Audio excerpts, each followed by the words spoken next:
Joe and Anthony Russo. I think you guys should stick to directing and writing your movies.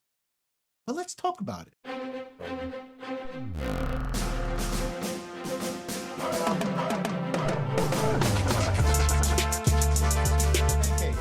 A little movie came out called Electric State on Netflix, directed by Joe and Anthony Russo, who we all know. That's the Russo brothers. The Russo brothers, who have directed such cult hits as Endgame and Infinity War, The Winter Soldier, Captain America Civil War, right? And Yumi and Dupree, which, okay, anyway, we'll forget about that one.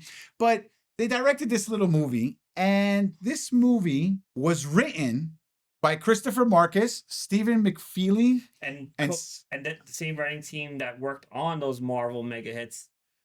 Which, to my brain, I don't understand. How high were you guys when you wrote this movie? Honestly, I don't understand.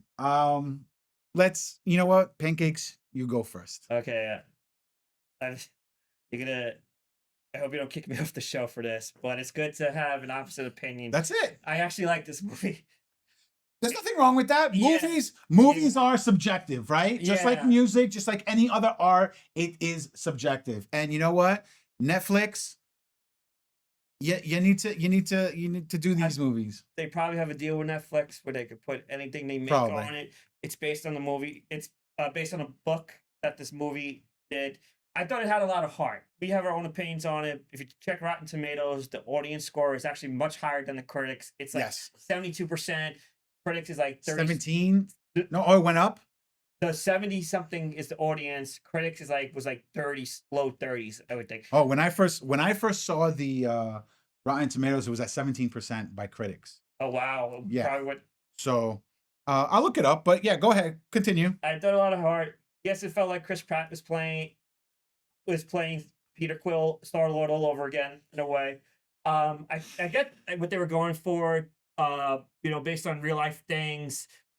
The robots are struggling people, quote unquote. They get rights. Okay, not to interrupt, but I'll interrupt for a small second to interject something. Rotten Tomatoes is 15% on the tomato meter, and on the popcorn meter is 72%. I was right on the popcorn. Yeah, so it went down from the time that I saw what they were at. But anyway, continue on. Tell us how you liked it. I thought it had a lot of heart. It's something that personally, I wouldn't mind. Originally, it was supposed to be in theaters. You're probably thinking, thank God it wasn't in theaters.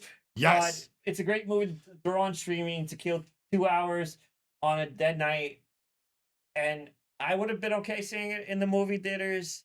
I thought it had a good story to it. Millie Bobby Brown surprisingly with a decent performance. Usually, when I want to watch anything on Netflix with her, I would have put on Stranger Things, but it wasn't a new season of Stranger Things that hasn't come out yet. Coming out later this year. I thought her and Chris Pratt had decent chemistry. It had a light side to it. The fact that Woody Harrelson was voicing Mr. Peanut. Mr. Peanut of all.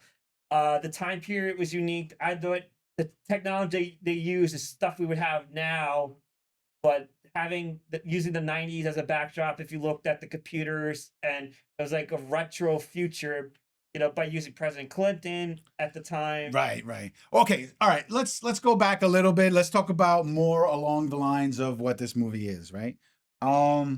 Let's think, right? What is it really trying to say, right? It's basically it's a form of satire in a way.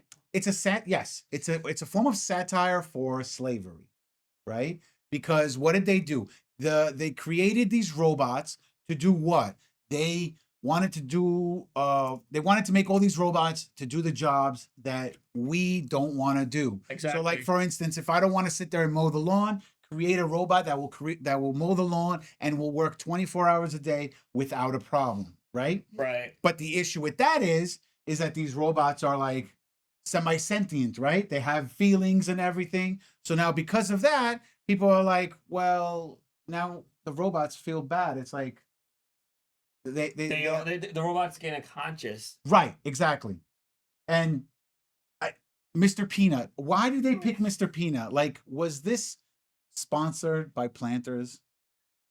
Was it? Like, I'm really curious because Maybe it was a popular brand in the 90s. it was. It Yeah. was. Original book, which I haven't read, but came out in 2018. But the technology with the meta glasses and being in a world where people don't want to leave their house, people could be in the comfort of their own house, and instead of seeing another message is there's a bigger world out there than the Right. Right. technology, and dependent. So maybe it's like a parody or a dark parody or a satire in a way where, like, we saw how Jason Alexander's character, Millie Bobby Brown's, I guess, father figure, Foster father. father. But again, wasted potential on Jason Alexander. Right. Wasted because he should have had, I don't know about a bigger role, but to make him a drunk, abusive foster father, okay, sure, whatever. But I felt like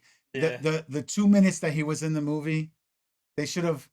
What did you think of Stanley Tucci as the main villain? Was he one of the good parts of the movie? If you liked anything about the movie, I love Stanley Tucci. right? I love everything I've ever seen him in, and he is a phenomenal actor. Right. And it's almost as if he can do no wrong, and he did no wrong here. Here he played wannabe Steve Jobs. Steve Jobs. I was thinking Jeff Bezos mixed with a little. Well, that's what I'm saying. Yeah. I was gonna say like he was a mix of Jeff and Steve and every single billionaire, Elon, tech billionaire, every tech billionaire, put them together. That's what Stanley Tucci played. Yeah. Right. So he introduced the technology yes, that won the humans the war against the robots. Right. And what is that technology? Like, guys, all he did was create meta. That's all he did. He created meta so that way you can do everything the robot can do, but you're doing it with a headset on instead of a robot having, a conscience to do something and you feel bad because the robot is working 24 hours a day. Also back in a familiar villain role. We love him, Giancarlo Esposito. We just saw him. But was he really a villain? At first he was. Okay. I mean, he was the most notable, he was the most well-known robot killer. Right. That's why he was hired by the company to go in and hunt down, the kid that was in the conscious, which we find out was the foundation of their entire programming. So I guess that's where the human element came into it. Like we see with the Lemonhead they were called. But he eventually gained a conscience by it, like saying, we kill robots. We don't go after humans. Right. That's why he was never able to kill any of the humans. He just kept saying like, hey, only machines, not humans. I did like the banter between Chris Pratt's character, and they really distorted Anthony Mackie's voice, but there's no mistaking that personality. Yeah, it was. Yeah, like they had good chemistry. That was good comedy. So okay, here's my issue with this man right here, with Chris Pratt. Yes.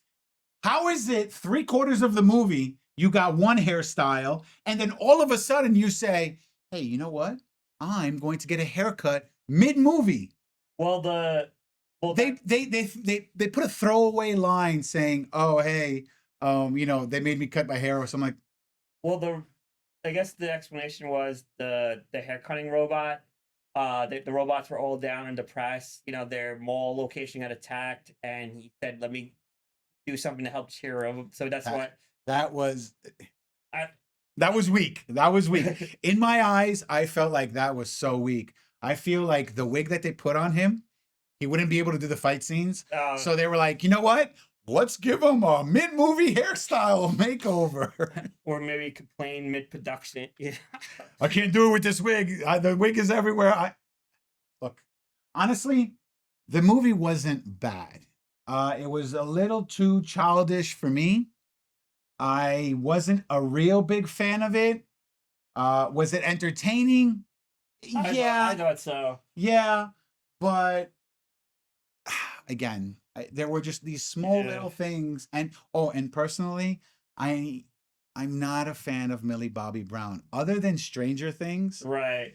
I and honestly, maybe Enola Holmes. But other than that, I'm not a fan of her. She's very dry. honestly, this was the first thing I've seen of her. I mean, I've seen clips of other things, but this is the first thing I've sat down and watched of hers that wasn't Stranger Things. I watched the movie where she played a princess and a dragon, and there was a whole that movie. Oh. Sounds like Anyway, anyway, that's for another video. That sounds like a lost cause. Anyway, uh, yes, I wish he had another guy that was pretty good in what he was given. For he had two roles technically. Ki Kwan, uh, Ki Hu Kwan, famous from the destroyer of words, ladies and gentlemen. Okay, go ahead. Sorry. famous from the Indiana Jones movie. He won the Oscar last Yeah, year. Ki Hu Kwan, Yeah, originally that role was meant for Michelle Yee, and Michelle Yeoh. Michelle Yeoh. Cut. So, but she had to drop out because of a scheduling conflict. So he took over for his co-star from that Oscar-winning role. But I thought his movie was, I didn't know that. Interesting. Okay. yeah, this is an interesting production role. So, what do you think of his dual role as the doctor that took the kid because they were on the war, and his programming in the computer that openly helped her save her brother, take down the evil tech company? I loved him in this. I thought he was great. Ki Hu Kwan. Yeah, Ki Hu Kwan. I liked him. I thought he was great in this. Just like, but I have yet to see a movie where I've seen him in where he sucks. This man We're talking about Academy Award winner. This man has have a hell of a comeback the past couple years for Yes. somebody. I mean, he was still in Hollywood. And he still did stunt work. He was a stunt coordinator, but between winning the Oscar, his amazing role in Loki season 2, Yep. he was great here. He was definitely a highlight for me here in Scene Stealer, and he had a big part in this movie. Yeah, I totally agree. Again, I know it's a decent movie. I liked it. I say it's. I wouldn't recommend anyone to go see it. My personal opinion. I wouldn't say, "Oh yeah, you got to go see Electric State." No. I mean, if it was in theaters, you would say not go see it. Oh, definitely, 100%. If this was in theaters, do not go see it. But because it's on Netflix and you want to play on a phone and play some games on your phone while having something in the background to play, yeah, okay, yeah, we could do that. I disagree. If you want to kill 2 hours, put on a movie on streaming, especially on Netflix. It's something for the family. A movie that has heart, that's funny, has action, has a big message to it, has a pretty good cast overall. I would say watch it. 2 different opinions. You decide for yourself. Yeah, and with that said, let us know in the comment section down below. Did you see it? Did you hate it? Did you like it? Did you watch it? Did anything about this movie make sense to you? Because for me, for Pancakes, he liked it. So let us know in the comment section down below.